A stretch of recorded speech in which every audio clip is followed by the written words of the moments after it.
Lots of people have said I'm a hero, but really, I didn't do anything different or special except get my picture taken. This is me, right over here.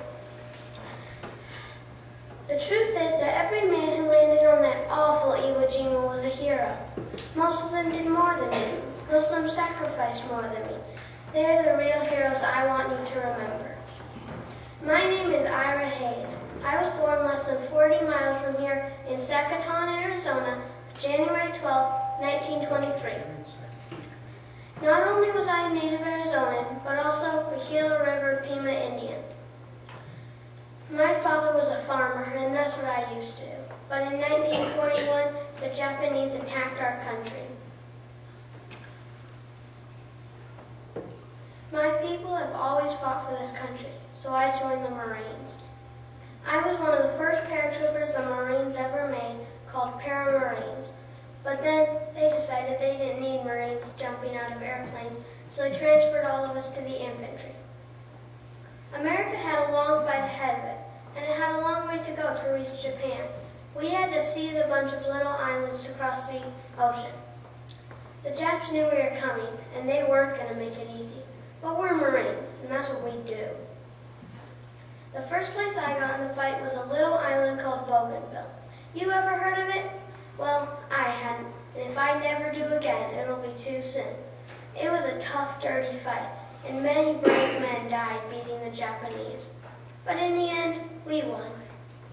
After that, they sent us back to Camp Pendleton in California to train for something big. Lots of new men joined to make up for the guys we had lost. We practiced landing on beaches and climbing mountains. We knew it would be an island again, but no one would say where. Finally, we set off, more Marines and ships than you could imagine.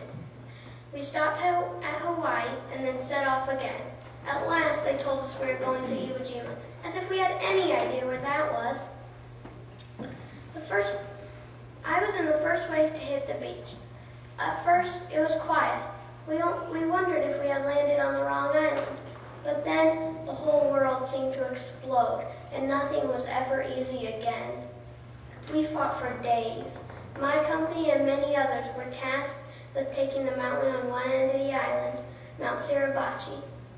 After 4 days of fighting, we finally reached the top and planted a flag.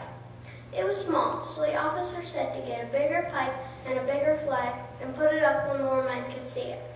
Apparently, someone took a picture. You've probably seen it before, and, well, the rest is history, except for that I didn't know we were famous yet, and the fight was far from over. And by the end of the week, 3 of the 5 men who helped me raise the flag would be dead. They sent me home, a hero, but all I wanted to do was be back with my unit. Let me tell you about heroes. I'm not one. I was just a normal man doing my job, fighting for my country. Every man who landed on Iwo left part of himself there. I landed with 250 men in my company. Only 27 of them walked off that island. Any one of them could have been putting up that flag. So when you see that picture of me, or any Marine, I ask you to think of all the others who did more than me, the real heroes of Iwo Jima.